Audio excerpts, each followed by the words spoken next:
Carved out of an old royal park just north of Milan lies Monza, one of motor racing's most famous circuits.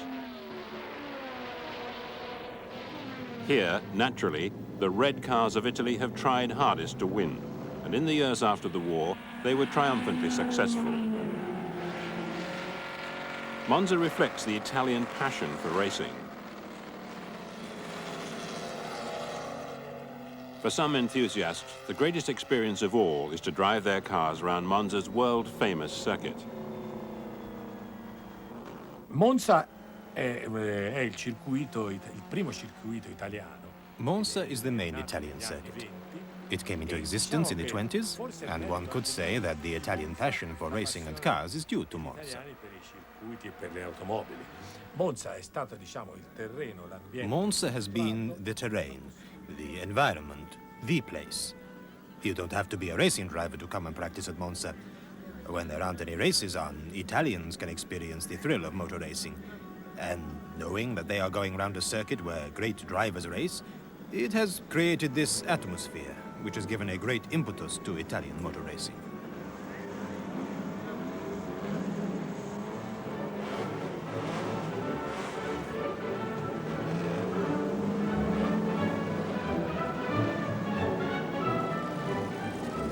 All the great Italian marques have tasted success at Monza: Ferrari, Maserati, and Alfa Romeo.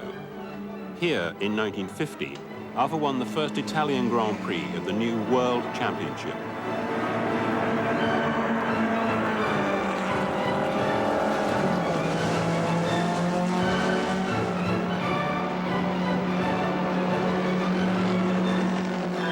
Today, Monza is mixing the old and the new.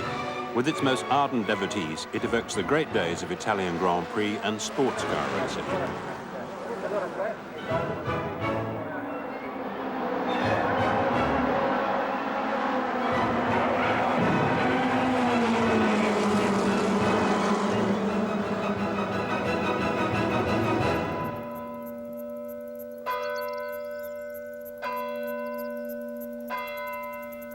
For a decade after the war, Italy dominated motor racing.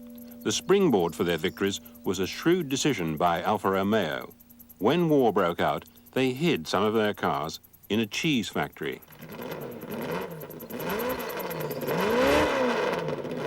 This was the Alfa Romeo 158, a successful pre-war racing car.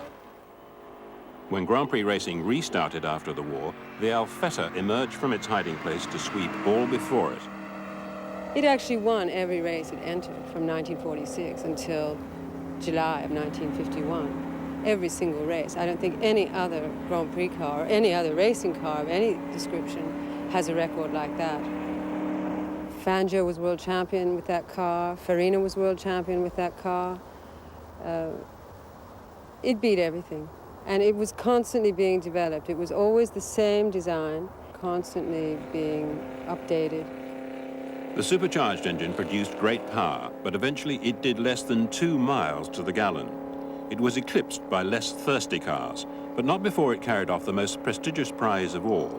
When the World Championship was created in 1950, Alfa won it 2 years in a row. Fittingly enough, the first champion was an Italian, Nino Farina.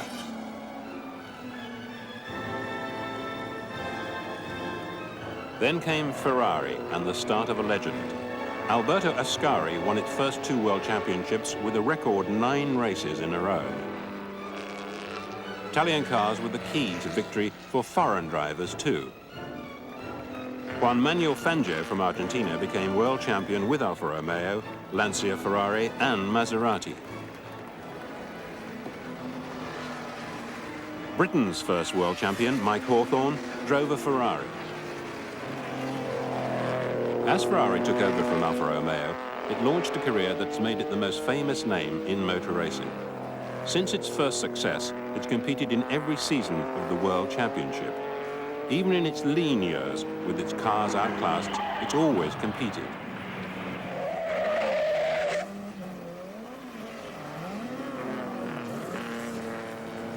The architect of this success was Enzo Ferrari, the founder and absolute ruler of the Ferrari car company. For 40 years, he bestrode the world of Grand Prix like a colossus, and never more so than in the 50s, when his red cars carried their drivers to 4 world championships in 6 years. Ferrari was neither an engineer nor a designer. He was an impresario. He brought together the flair and talent of the Italian car industry to produce some of the world's most coveted motor cars.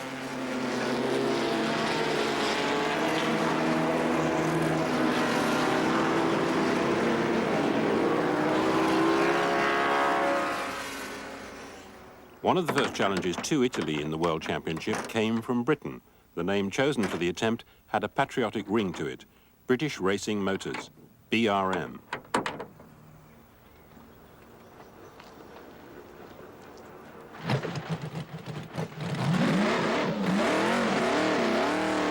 The V16 BRM was supercharged, complicated and expensive. It was painted green, Britain's national racing colour, and the unmistakable sound of its engine brought hope to thousands of British racing fans. The 1.5-litre BRM is not just a new British racing motor, it's the product of the combined effort of more than 160 British manufacturing firms, no expense being spared. The plan is to restore British racing prestige all over the world, and it's hoped that the new BRM will be in action during 1950. The high hopes raised by BRM were soon dashed.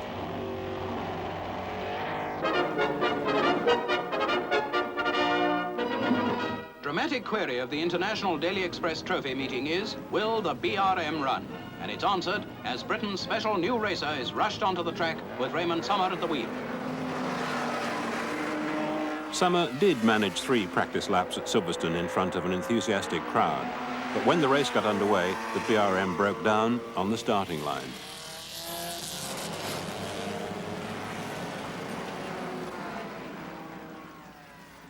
Stirling Moss was briefly in BRM's driving team. Moss was perhaps the greatest driver who never won the World Championship, though he chalked up 16 Grand Prix victories. He was not impressed by the BRM. First of all, the BRM, of course, very rarely ran, so you didn't go to many races. I had never, ever been in a car that was, to me at that time, was frightening. Amazing noise, amazing power, fabulous brakes it just didn't handle. And the engine was all wrong, the torque curve and everything was wrong, but it was an interesting vehicle.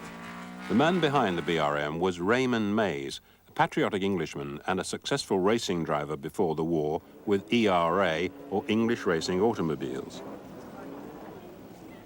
Mays put together a consortium to build cars and hired the best drivers, including Fangio, Mike Hawthorne, and Tony Brooks. I think it was the British Grand Prix at Silverstone that year in '56. Mike and I made a very good start in the Grand Prix, as I remember, and we were lying first and second, which of course was pretty dramatic for British car and drivers in those days.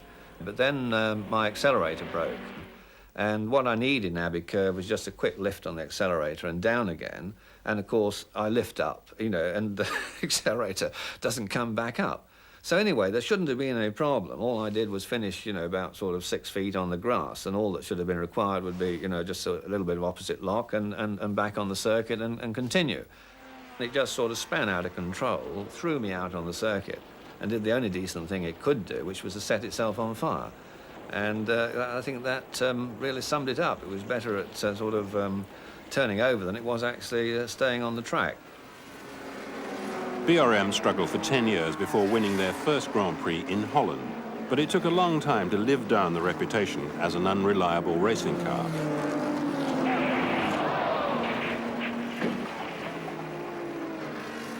Raymond Mays never realized his dream of a world-beating British motor racing team. I think Raymond Mays could sell an Eskimo bathing costume, to tell you the truth. I mean, he was a great salesman and obviously a very good driver. I think RM did everything he did with the best intentions. I don't think there was any dishonesty or anything. I think that he did the very best he could. I think that he was misguided. I think the car was an impractical car.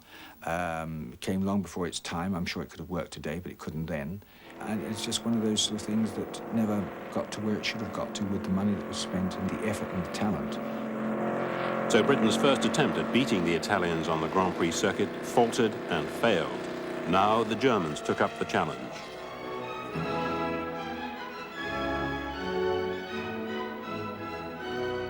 After a gap of 15 years, Mercedes were back.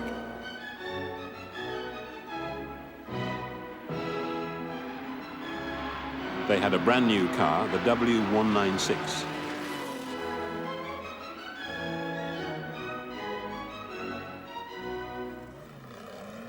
But the men who ran it were old hands. Rudolf Uhlenhaut was one of the pre-war designers, and Alfred Neubauer had managed that all-conquering team. They set out to win the championship with two of the best drivers, Fangio and Moss. Our team orders were that we could do what we liked until we had 30 seconds lead over the other teams.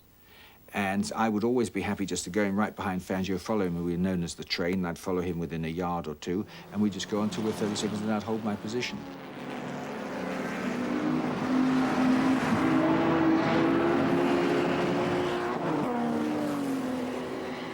I wish I knew what gave them their edge, but they were always constant.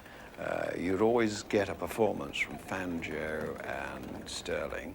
If you asked them, they're hardly likely to tell you, but whatever it was, they had it, and they showed us that they had it.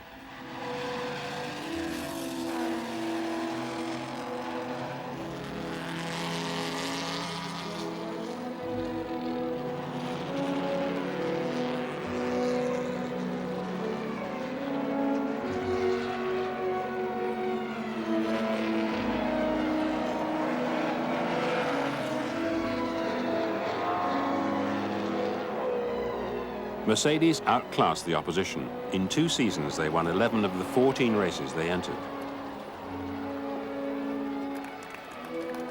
The combination of a well-designed car and 2 brilliant drivers had convincingly beaten the Italian competition. In 1955, they brought Fangio his 3rd world championship. Mercedes were triumphant.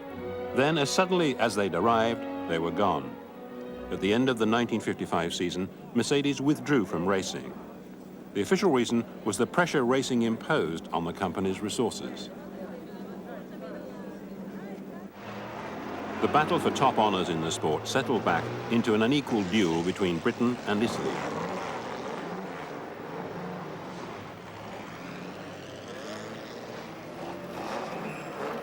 The red cars of Ferrari and Maserati took up their winning ways.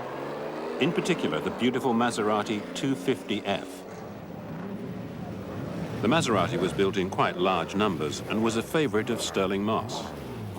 Probably one of the easiest cars to drive was the 250F Mazda. I have very happy recollections of the Mazda, of course, because I did so many different races, and I happened to win the Monaco Grand Prix with a 250F.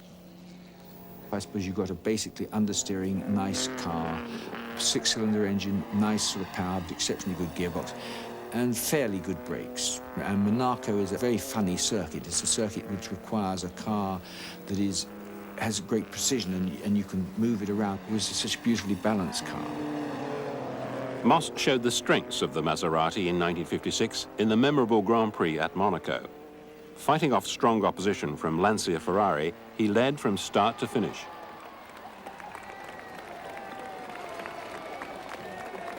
Other drivers were equally attracted to the Maserati 250F. Driving 250F gave you a tremendous amount of satisfaction because you could really feel as if you're motor racing. You could throw it into a corner. If you go into a corner too quickly, you could just throw it a little bit sideways, which would then slow the car down, and it would almost look as if you were driving brilliantly. In actual fact, you made a mistake. You concealed it by having a slightly broader drift than otherwise would be the case. The 250F was a joy to drive, competitive to race, and lovely to look at. Its functional appearance and elegant finish reflected the style of the age. Fangio ha amato la Maserati tanto quanto noi siamo pieni di riconoscenza per Fangio per quello che ha fatto. Fangio loved Maserati. We are grateful to Fangio for what he did. Thanks to his great qualities, linked with the great qualities of our car, it allowed us to win the World Championship. Just like Alfa Romeo, Ferrari, Mercedes, who also won the World Championship with Fangio. They owe it largely to him. Mercedes con Fangio lo devono molto a lui. Fangio retired in 1958, aged 46, motor racing's perfect hero.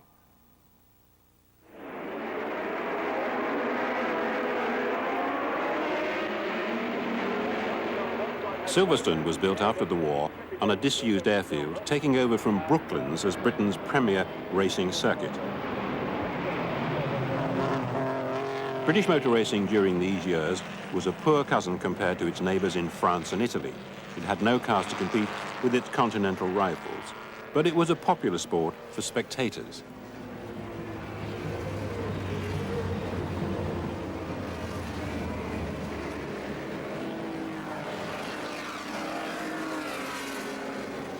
It's an era still cherished on today's circuit. Enthusiasts bring their cars of the period to compete as fiercely as ever. In sports car racing at least, Britain had victories to celebrate. Jaguar, for instance, had won Le Mans 5 times in the 1950s. But the top reaches of the sport, the World Championship and Formula One, remain the preserve of Italian car makers. If Britain wanted to make a mark on the Grand Prix circuit, it had to beat the Italians. In 1954, after the fiasco of the BRM, a determined and patriotic businessman, Tony van der Velde, decided to pick up the gauntlet. He'd been involved with the BRM and, weary of its committees, felt he could do better on his own. The first move he made was to buy a Ferrari and paint it green for Britain. He wanted a close look at the opposition. He did what I think is a sensible thing, which he developed these Ferraris and started to modify them, incorporate his own ideas into these cars, and by a process of evolution, which is the best way, I think, of producing good motor cars in, whether it be racing cars or ordinary road cars, by the process of evolution, he got to the stage of the Van Wall. Van Wall got its name from its owner and the name of his bearings business, Thin Wall. Van der Velde was part of the bedrock of the British motor industry, the hundreds of small businesses which made components rather than build cars. Van der Velde drew on their skills. He used and developed talents wherever he could find them, bringing them together in one car. Tony van der Velde, well, of course, wasn't a team manager, he was a team owner. A very difficult man. A man I must say I quite liked. He was a very domineering sort of person. He would call the tune, and well, why shouldn't he? Tony van der Velde was the boss. He was an autocrat. What he said went, and he knew what he wanted, and, you know, he got it. I was always totally confident about the standard of preparation of his cars. I mean, he produced beautifully engineered motor cars. All he wanted to do was to win, not so much win the Constructors' Championship, it was to beat those, what he used to call those bloody red cars, which was the Ferraris. But I know he had a fight with Ferrari. And then he more or less said, you know, rather like I believe Lord Nuffield bought a golf course because they wouldn't let him in there. And so he bought it, and, you know, well, I think van der Velde was a bit like that. And he thought, well, okay, if that's the case, I'll damn well beat you with my own car. And of course, he was very pro-British, so it was a green car and all that, because green meant a lot in those days, because it was the national colour. When he was ready to race, van der Velde assembled a strong team of British drivers, mechanics and managers. At the Van Wall team, we had Tony Brooks, one of the great drivers, and Stuart Lewis Evans, and he was a tremendously quick driver. So he had a pretty quick team.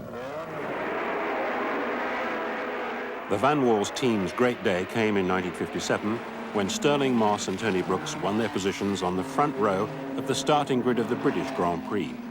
2 British cars with British drivers among the Ferraris and Maseratis. Sometime during the race, I don't remember whether Moss's car broke down or it just wasn't going very well.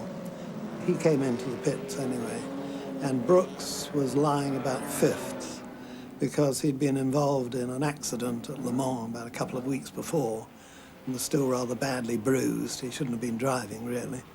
So they called Brooks in, got him out, Moss leapt in and took off in his Van Wall.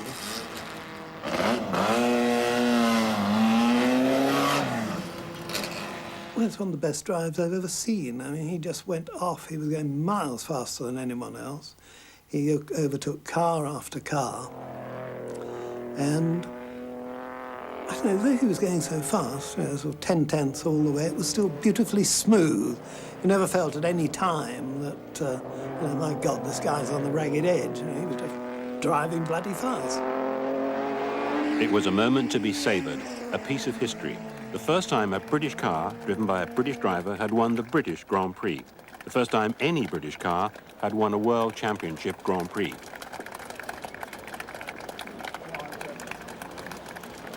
Van der Velde's efforts did wonders for British morale, but the car didn't have the same effect on its drivers. A crash put Moss and his Van Wall out of the race in the 1957 Monaco Grand Prix.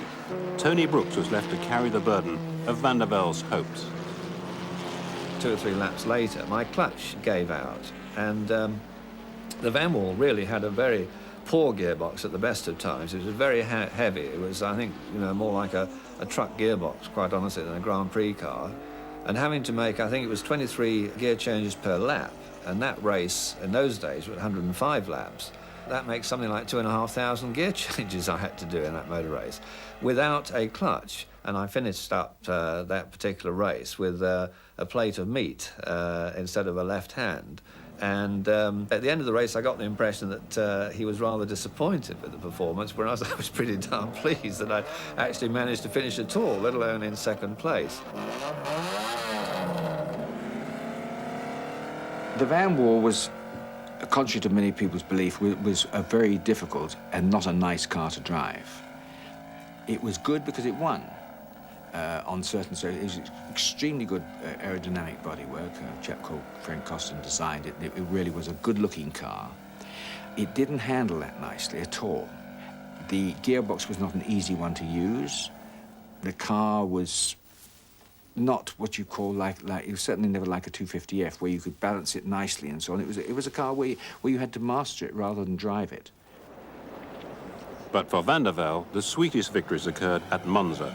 Brooks remembers the 1958 race. I got on with the job and eventually was able to overhaul Mike Hawthorne, who was driving Ferrari and was running in first place, and win the race. And it was, a very satisfying race to win because, I say, it was beating the Italians on my home ground. I mean, really, you couldn't get any closer to Enzo Ferrari's factory than Monza in those days.